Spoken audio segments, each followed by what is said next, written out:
तुम्हालाही काहीतरी झणझणीत, चमचमीत असं काहीतरी खाण्याचं मन होतंय, तर ही रेसिपी नक्की पहा. कारण आज आपण बनवतोय झणझणीत, चमचमीत असं वांगी मसाला, जे बघताच तुमच्या तोंडालाही पाणी सुटेल. अगदी साधी सोपी रेसिपी आहे, कोणीही सहज बनवेल. पण जर रेसिपी आवडली तर चॅनलला लाईक्स, कमेंट्स आणि सबस्क्राईब करायला विसरू नका. आणि सोबतच बेल आयकॉनवरती नक्की क्लिक करा, म्हणजे माझ्या नवीन रेसिपीची नोटिफिकेशन लगेचच तुम्हाला मिळेल.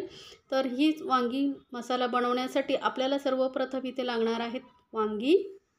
तर इथे बघा मी छोट्या साईजची अशी काळी वांगी येतात ना, ती घेतली. ही काय होतात, पटकन शिजतात ही आणि चवीलाही खूप छान असतात. तर ही मी इथे धुवून आणि पुसून घेतलेली आहेत. वजनाने म्हणाल तर 300 ग्राम ही वांगी आहेत. आता वांगी आपण ठेवली आहे साईडला, तोपर्यंत आधी आपण याच्यासाठी लागणारा मसाला बनवून घेणार आहोत. तर गॅसवरती एक पॅन ठेवलं आणि त्यामध्ये मी 2 चमचे तेल घेतलेलं आहे. तेल जसं गरम होईल तर यामध्ये घालणार आहोत 2 मध्यम आकाराचे कांदे. मी असे उभे चिरून घेतलेले आहेत.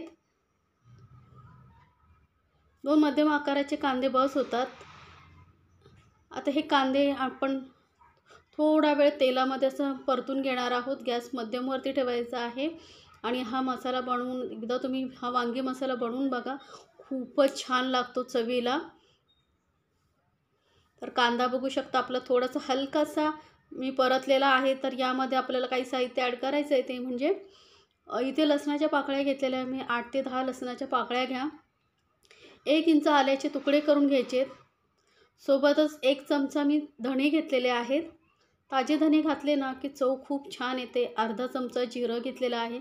आता इथे तुम्हाला धणे जिरे नाही घालायचे तर पावडर असेल तुमच्याकडे धना जिरा पावडर तीही घालू शकता. पण असं फ्रेश जेव्हा आपण याचा वापर करतो ना, त्याची चव खूपच वेगळी येते. त्यामुळे इथे मी ताजे धणे आणि जिरं घेतलेलं आहे. आता जिरं आणि धणे, कांदा सर्व व्यवस्थित आपण एक थोडंसं असं बघा लालसर होईपर्यंत भाजून घेतलेलं आहे. जास्त आपल्याला एकदम ब्राऊन कलर करायचा नाही आहे. थोडंसं असा गोल्डन असं लालसर कलर आला का आपल्याला यामध्ये ॲड करायचं आहे, ते म्हणजे सुकं खोबरं. तर इथे अर्धी वाटी मी सुकं खोबरं घेतलेलं आहे किसून. सुकं खोबऱ्यामुळे चव खूप छान येते. आता तुमच्याकडे सुकं खोबरं नसेल तर ताजा नारळ किसून घातलं तरी चालेल, पण शक्यतो सुकं खोबरं घालून बघा, खूप छान टेस्ट येते ग्रेव्हीला.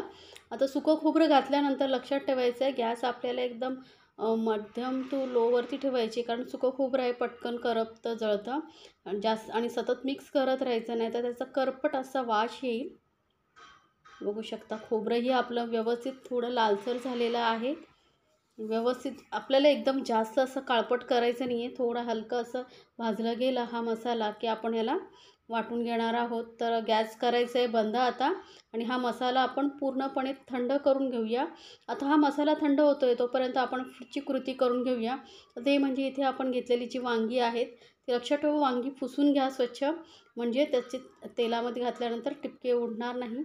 आणि ही वांगी मध्यभागी अशी ना चिरून बघायची. तर एका वांग्याला आपण 4 असे चिरा देणार आहोत, पूर्ण नाही, अर्धवट अशी. आणि पूर्ण ओपन करून बघायचं, कारण यामध्ये ना किडे असण्याची शक्यता असते वांग्यामध्ये, त्यामुळे वांगी अशी व्यवस्थित ओपन करून बघायची. तर सर्व वांग्यांना ना मी या पद्धतीने असे चिरा देऊन बघते, कारण ही वांगी ना शिजायला पटकन शिजतात आणि ग्रेव्ही एकदम मस्त टेस्टीही होते.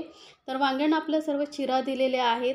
तर आता काय करूया, आपण जे वाटण करून घेतलं होतं ते वाटण आपण मिक्सर जारमध्ये काढून घेऊया आणि यामध्येच आपण बनवणार आहोत ग्रेव्ही.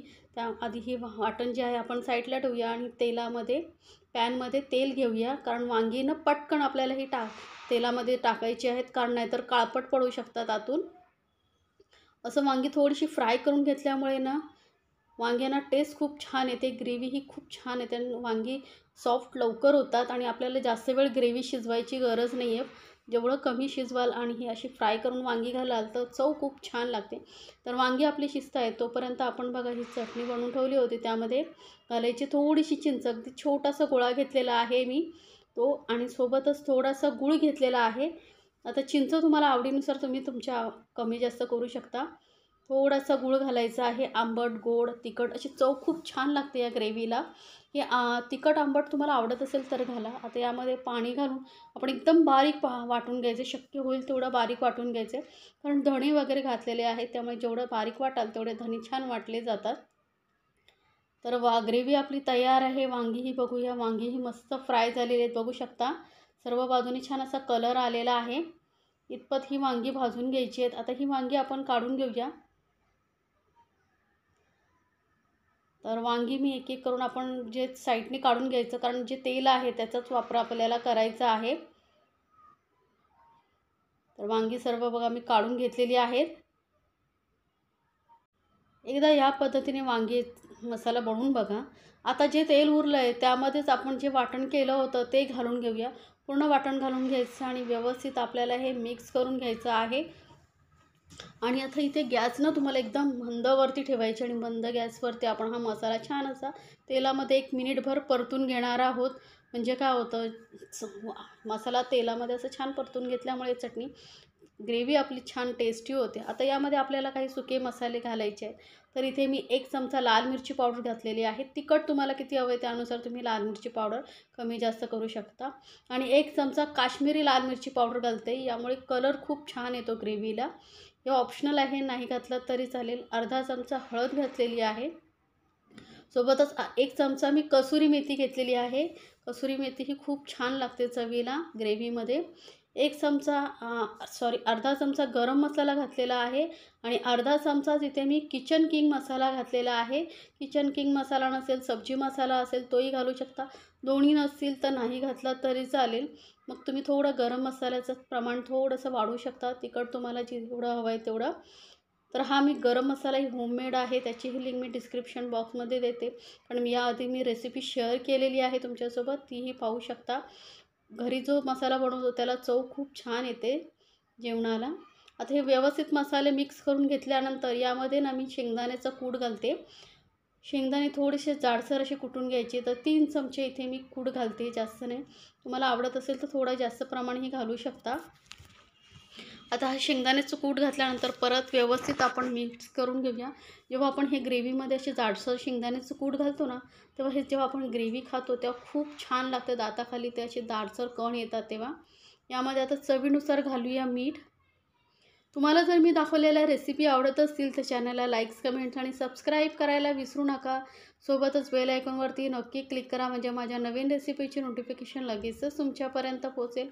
आता सर्व साहित्य व्यवस्थित मिक्स झाल्यानंतर मिक्सर जारमध्ये मी थोडंसं पाणी घातलेलं आहे आणि ते आधी आपण घालून घेऊया ग्रेव्हीमध्ये. आणि जर वाटलंच तर अजून आपण थोडं वरून पाणी ॲड करू शकतो, पण सुरुवातीला जास्त पाणी ॲड करू नका. आता ग्रेव्ही छान अशी मिक्स करून घ्या, कारण तसं पण आपण वांगी जास्त व्यवस्थित फ्राय करून घेतलेली आहे, त्यामुळे जास्त पाणी घालून वांगी आपल्याला शिजवायची गरज नाही आहे. फक्त त्या वांग्यांमध्ये मसाला उतरेल एवढंच आपल्याला ही वांगी शिजवायची असतात, तेही एकदम मंद गॅसवरती. म्हणजे काय होतं, वांगी व्यवस्थित सर्व मसाल्यांचा फ्लेवर ॲब्झॉर्ब करून घेतात आणि आपल्याला पाहिजे तसा रिझल्ट मिळतो. तर या पद्धतीने तुम्ही ही नक्की बनवून बघा. तर वांगी आता मी ग्रेव्हीमध्ये घालून घेतलेली आहेत. व्यवस्थित मिक्स करून घेऊया आपण.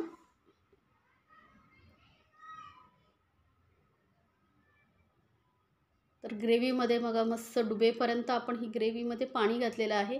इतपतच आपल्याला पाणी घालायचं आणि याला आता कवर करून आपण मंद गॅसवरती 5 मिनटं फक्त वाफ देऊन घेऊया, म्हणजे सर्व मसाल्यांचा फ्लेवर ग्रेव्हीमध्ये उतरेल.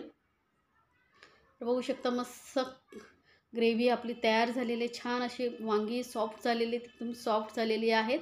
म्हणजे आपली वांगी व्यवस्थित शिजली आहेत. आधीच आपण फ्राय करून घेतली होती त्यामुळे व्यवस्थित शिजलेलीच होती, पण आत्ताही आपण थोडा वेळ 5 मिनटं वाफवल्यामुळे एकदम व्यवस्थित शिजली गेलेली आहेत. वरून थोडीशी कोथिंबीर घालते आहे मी आणि आपली ही झणझणीत चमचमीत असं वांगी मसाला तयार झालेला आहे.